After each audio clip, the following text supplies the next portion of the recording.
Praise the Lord. ஆண்டவராகிய இயேசு கிறிஸ்துவின் நாமத்தில் அன்போடு உங்களை வாழ்த்துகிறேன், வரவேற்கிறேன். God bless you. மனுஷன் அப்பத்தினால் மாத்திரமல்ல, கர்த்தருடைய வாயிலிருந்து புறப்படுகிற ஒவ்வொரு வார்த்தையினாலும் பிழைப்பான் என்று பார்க்கிறோம். வானம் பூமி ஒளிந்து போனாலும் கர்த்தருடைய வார்த்தை ஒளிந்து போகாது. வசனத்தினால் என்னை பரிசுத்தமாக்கும், சத்தியத்தினால் என்னை பரிசுத்தமாக்கும். வசனமே சத்தியம் என்று பார்க்கிறோம். இந்த வசனம் நம்மை பலப்படுத்தும். 1 பேதுரு 2 அதிகாரம் 9 வசனம்.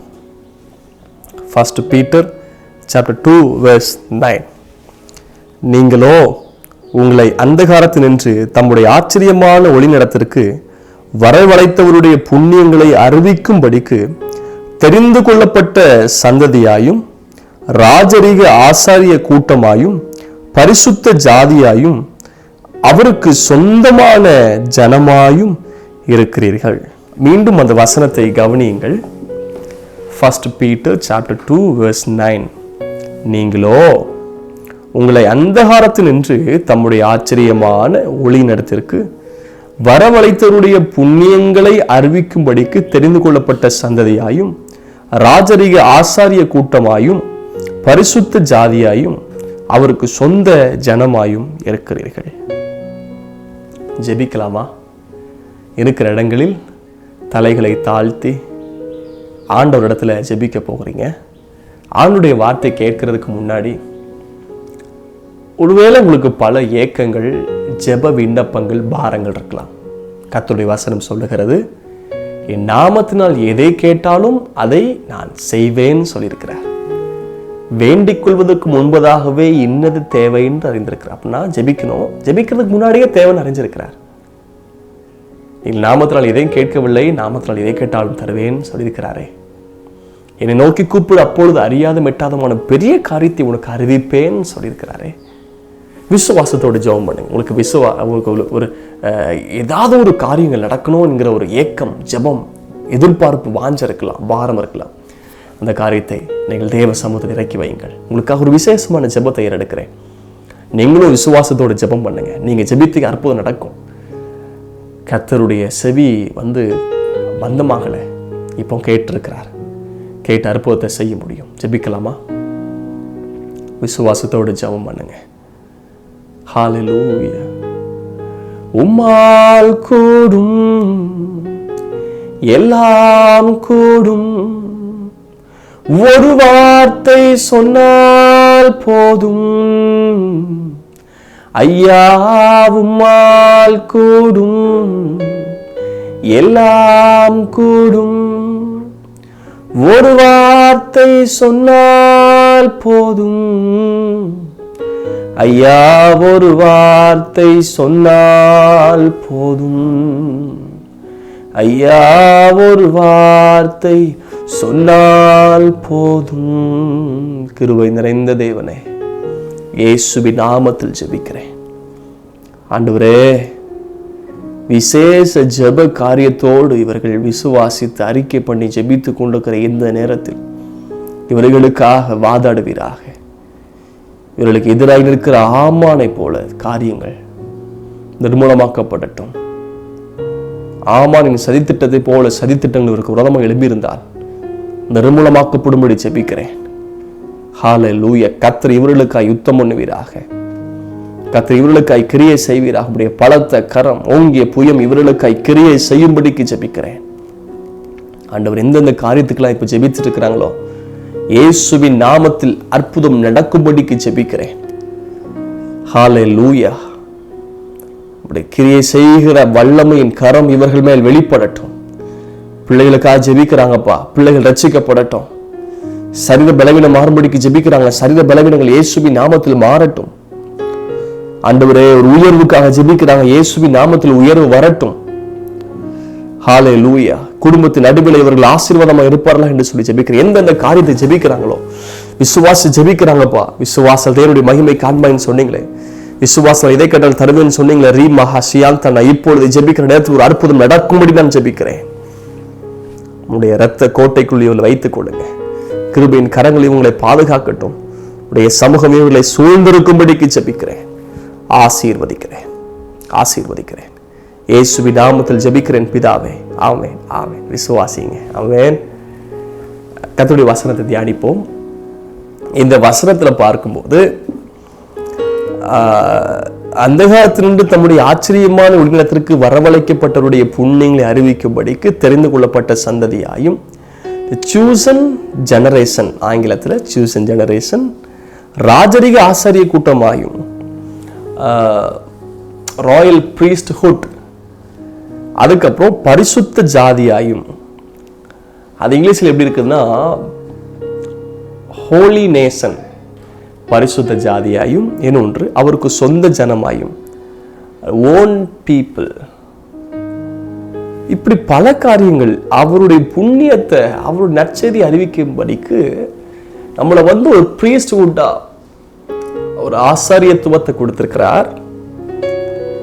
தெரிந்து கொள்ளப்பட்ட சந்ததி. We are the chosen generation. You are chosen generation. Your children are chosen generation.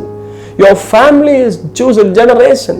Your entire generation is chosen by God. உங்கள் எல்லா சந்ததிகளும் பிள்ளைகளும் தெரிந்து கொள்ளப்பட்டவர்கள். எதற்கு? புண்ணியத்தை அறிவிக்கும்படிக்கு. இந்த வசனத்திலிருந்து ஒரு வார்த்தையை எடுக்க போகிறோம், ஒரு பதத்தை. என்னவென்றால் பரிசுத்த ஜாதி. என்ன பாஸ்டர், கிறிஸ்தவங்க ஜாதின்னு சொல்ல மாட்டீங்க, நீ ஜாதின்னு சொல்றீங்களே? அது உலகத்தில், தேசத்தில் மனிதர்கள் பிரிக்கப்பட்டிருக்கிற வார்த்தை. நான் கேஸ்டை குறித்து பேசல. இங்க தமிழில் பரிசுத்த ஜாதி என்று இருக்கிறது. இங்கிலீஷ்ல எடுத்து பாருங்க, ஹோலி நேஷன், தேசம் என்றிருக்கும், பரிசுத்த தேசம் என்றிருக்கும். அதனால பாஸ்டர் ஜாதின்னு பேசுறாரு. இல்லை, ரெண்டு ஜாதி இருக்கு. ஒன்று ஆண் ஜாதி, ரெண்டு பெண் ஜாதி. அது மனிதனுடைய கண்டுபிடிப்புங்க. ஜாதி, கேஸ்டுக்கு மனிதனுடைய கண்டுபிடிப்பு.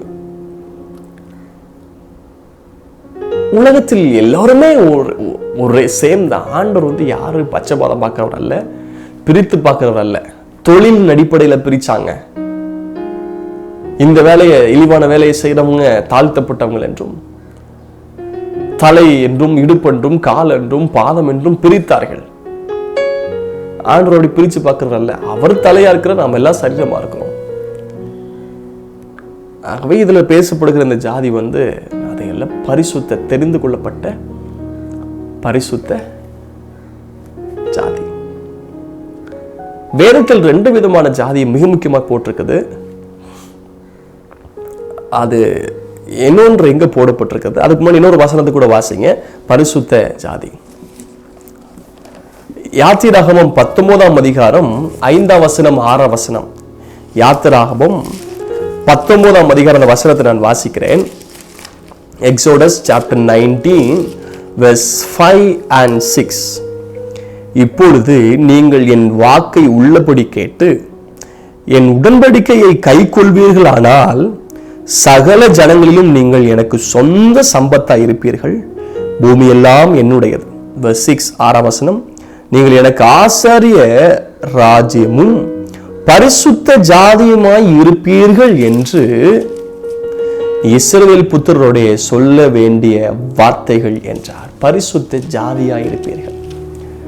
அப்படி என்றால் இஸ்ரவேல் என்பது ஒரு தேசம், நடமாடும் தேசமாக இருந்தது. பின்பதாக ஆண்டு முன்பதாக திட்டம் பண்ணியிருந்தார். திட்டம் பண்ண எல்கைக்குள் கொண்டு போய் சேர்த்தார். பரிசுத்த தேசம். நீங்கள் பரிசுத்த ஜாதியா இருக்கிறீங்களா? இதுக்கு ஆப்போசிட் என்ன? ஏசாயாவின் தீர்க்க தரிசன புஸ்தகம் அதனுடைய 1வது அதிகாரம் 4வது வசனம். புக் ஆஃப் ஏசாயா சாப்டர் 1 verse 4 வாசிக்கிறேன். மாடு தன் எஜமானனையும் கழுதை தன் ஆண்டவனின் முன்னணியையும் அறியும். இஸ்ரவேலோ அறிவில்லாமலும் என் ஜனம் உணர்வில்லாமலும் இருக்கிறது என்றார். 4ஆம் வசனம் verse 4.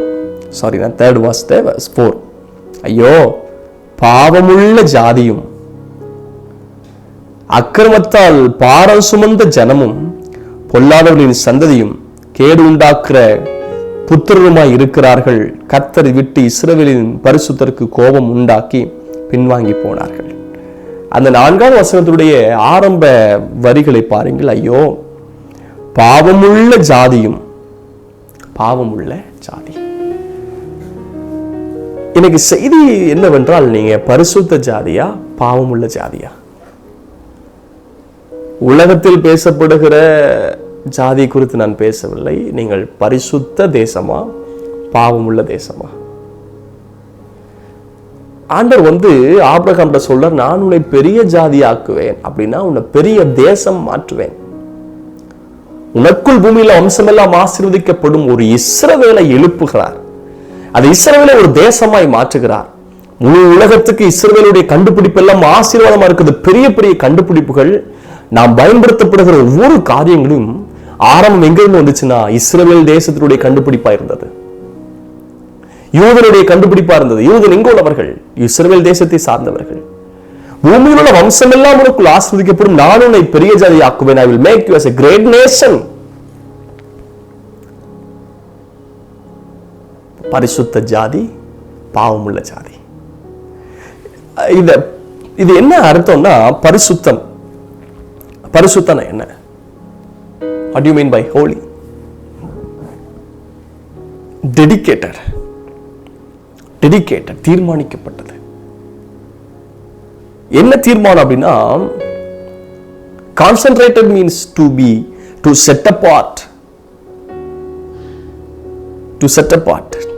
பிரித்தெடுக்கப்படுதல்.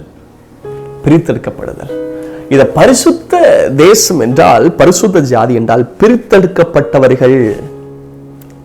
உலகத்துக்கும் நமக்கும் சம்பந்தம் இல்லை. இயேசுவின் இரத்தத்தினால் கழுவப்பட்டவர்கள். விக்கிரகத்துக்கும் நமக்கும் சம்பந்தம் இல்லை. அவிசுவாசியோடு பங்கு இல்லை. இப்போ இந்த பரிசுத்த ஜனம், பரிசுத்த ஜாதி, இதுக்கு அர்த்தமே பிரித்தெடுக்கப்படுதல், டு செட் அபார்ட். வேதத்தில் அநேகர் பிரித்தெடுக்கப்பட்டவர்களா இருந்தாங்க. அதுல ஒரு நபர் ரொம்ப ஃபேமஸான நபர், எனக்கு அதிகமாக பிடிக்கும் அந்த நபரை. நான் அவரை குறித்து இதில் தியானிக்கும் போது முதல்ல எழுதினதே ரோமர் 1ஆம் அதிகாரம் 1ஆம் வசனத்தை பாருங்க.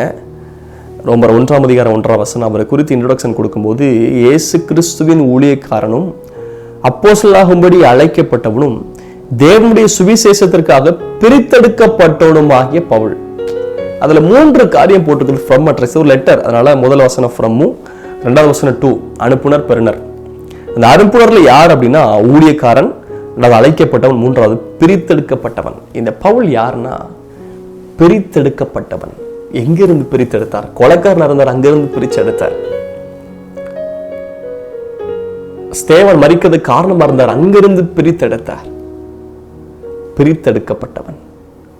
ஒரு நாணல் பெட்டி மோசைக்காய் உருவாக்கப்பட்டது. இந்த நாணல் பெட்டி உருவாக்கப்படுவதற்கு இந்த நாணல் எங்க இருந்துச்சுன்னா சேற்றில் இருக்கிற நாணல் என்று வேதத்தில் இருக்கிறது. இந்த நாணல் சேற்றில் இருந்தது. அப்போ மோசையுடைய சகோதரி போய் இந்த நாணலை போய் வெட்டுறாங்க. சேற்றில் இருந்தது, காற்றில் அசைந்து கொண்டிருக்கிற நாணல், தண்ணில் இருக்கிற நாணல். இந்த நாணலை வெட்டி எடுக்கிறாங்க. அப்போ முதல்ல அதை பிரித்து எடுத்துக்கொண்டு ஒரு நாணல் பெட்டி உருவாக்கி கீழ் பூசி அதில் ஒரு மோசை வர வேண்டுமானால் அந்த நாணல் பிரித்தெடுக்கப்பட வேண்டும். குழந்தை பிறந்த உடனே என்ன பண்றாங்கன்னா, தாயும் செய்யும் பிரிப்பது, பிரித்தெடுக்கணும். அந்த தொப்புள் கொடி வெட்டப்படணும். இல்லை என்றால் தாய்க்கும் ஆபத்து, பிள்ளைக்கும் ஆபத்து. அது பிரித்தெடுக்கப்பட வேண்டும். இன்னைக்கு பிரித்தெடுக்கப்படவில்லை. ஒருவேளை நீங்கள் வந்திருக்கலாம், அழைக்கப்பட்டவங்களா இருக்கலாம், தெரிந்து கொள்ளப்பட்டவங்களா இருக்கலாம், ஆனால் பிரித்தெடுக்கப்பட்ட அனுபவம் உங்களுக்கு தேவை. We have to be set apart. Set apart. பிரித்தெடுக்கப்படும். நாணல் வெட்டி கொண்டு வந்து வீட்டுக்கு கொண்டு வந்து வெட்டி ஒரே அளவா வெட்டி பிரித்தெடுக்கணும். உப்பு, பூமிக்கு உப்பா இருங்க அப்படின்னு சொல்றாரு. உப்பு வர்றது எப்படி? டைரக்டா we can't take salt directly from the sea. கப்பல்ல பிரயாணம் பண்ணும்போதோ படகுல பிரயாணம் பண்ணும்போதோ டைரக்டா கப்பல்ல இருந்து, கடல்ல இருந்து உப்பை எடுக்க முடியாது. அதை பிரிச்சு எடுக்கணும். அந்த தண்ணீரை பிரிச்சு எடுப்பாங்க. போர் மூலமாகவோ பைப் மூலமாகவோ அந்த வாய்க்கால் மூலமாக பிரித்து எங்க எடுப்பாங்கன்னா உப்பளம் சொல்லுவாங்க. பல நாட்களா இங்க கிடக்கும். அந்த தண்ணீரை கொண்டு வந்து பிரிச்சு எடுப்பாங்க. கடல்ல இருந்து பிரிச்சு எடுப்பாங்க.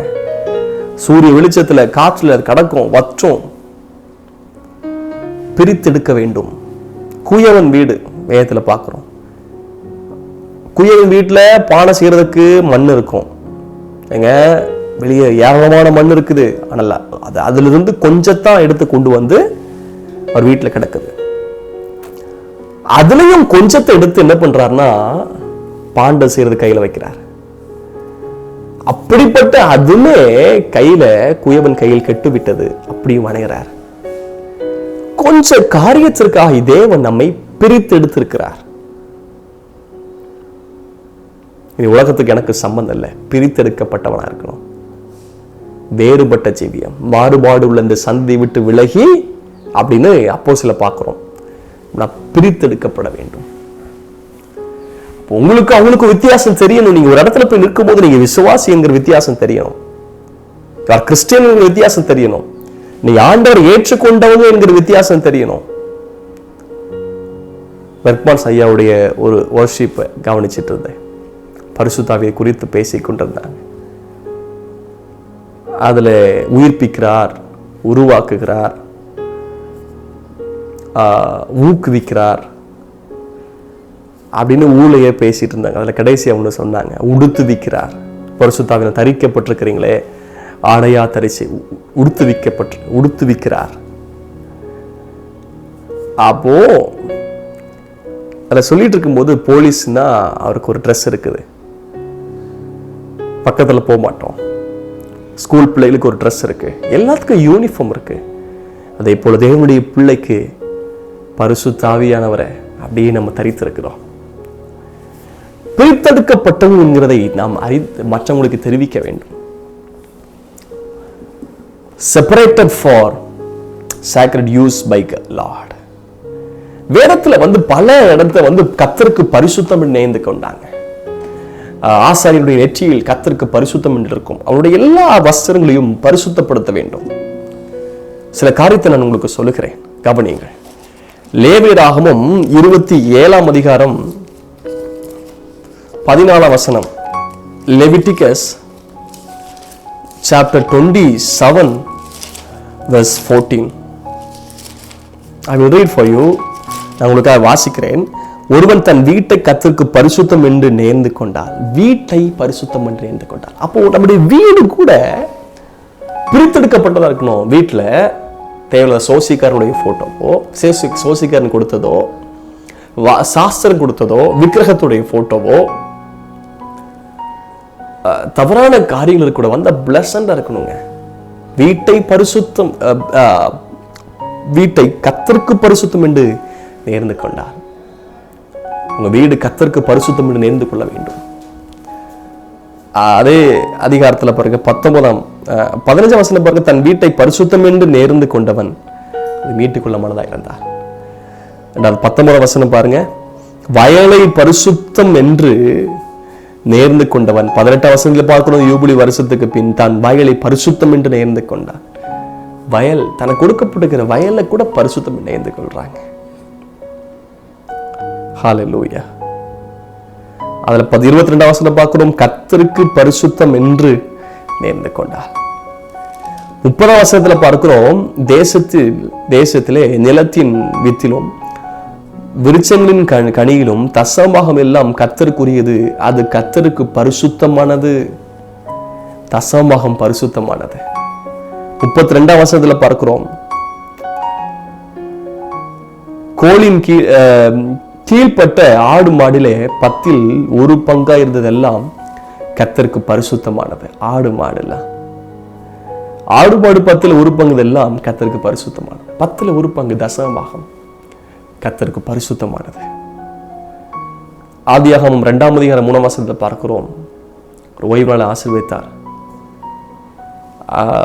அந்த ஓய்வுனால பரிசுத்த நாள் பரிசுத்தப்படுத்தினார். ஆண்டவர் நல்லவர். ஆதியாகமம் 2 அதிகாரம் 3 வசனம். தேவன் தாம் சிருஷ்டித்து உண்டு பண்ண தம்முடைய கிரியைகள் எல்லாம் முடித்த பின்பு அதிலே ஓய்ந்திருந்தபடியால் தேவன் 7ஆம் நாளை ஆசீர்வதித்து அதை பரிசுத்தப்படுத்தினார். கர்த்தருடைய நாள், 7ஆம் நாள், ஓய்வு நாள், இதை பரிசுத்தப்படுத்தினார். யாத்திராகம் 28ஆம் அதிகாரம் அதனுடைய 1ஆம் வசனம், இதுல யாரை பரிசுத்தப்படுத்துறாங்கன்னா, உன் சகோதரனாகிய ஆரோன் எனக்கு ஆசாரிய ஊழியம் செய்யும்படிக்கு நீ ஆரோனையும் அவனோடு கூட அவன் குமாரனாகிய நாதாப் அபியும் எலியாசர் இத்தாமார் என்னும் ஆரோனின் குமாரனையும் இஸ்ரவேல் புத்திரரிலிருந்து பிரித்து உங்களிடத்தில் சேர்த்துக்கொள். 3ஆம் வசனம், ஆரோன் எனக்கு ஆசாரிய ஊழியம் செய்வதற்காக அவனை பரிசுத்தப்படுத்தும்படிக்கு. ஆசாரியன் பரிசுத்தப்படுத்தப்பட்டிருக்க வேண்டும். அதில் நான் ஏற்கனவே சொன்னேன், பரிசுத்தப்படுத்தல், பரிசுத்த ஜாதி என்றால் பிரித்தெடுக்கப்பட்டவன், டு செட் அப்பார்ட், பிரித்தெடுக்கப்பட்டவன். இப்போ ஆசாரியத்துவ ஊழியத்திற்காக மோசே மூலமா கர்த்தர் பேசுறார். ஆரோனுடைய குமார்கள் எல்லாம் பிரித்தெடுக்கணும். 28ஆம் வசனம் அதிகாரம் 1ஆம் வசனம் பாருங்க, யாத்திராகம் 28:1. அதனோட வார்த்தை அப்படியே இருக்குது பாருங்களேன். அந்த பசங்களுடைய பெயர் போட்டு, இன்னும் ஆசாரியின் குமாரரையும் இஸ்ரவேல் புத்திரரிலிருந்து பிரித்து செட் அபார்ட், உன்னிடத்தில் சேர்த்துக்கொள். தேவனுக்காக வாழணும், முதல்ல பிரிஞ்சு வரணும். அங்க ஒரு கால் இங்க ஒரு கால்னா எப்படி? விற்கிற கோவில ஒரு கால் இங்க ஒரு கால்னா எப்படி? No, we have to set apart. பரிசுத்தருடைய முதல் பகுதியே பிரித்தெடுக்கப்பட வேண்டும்.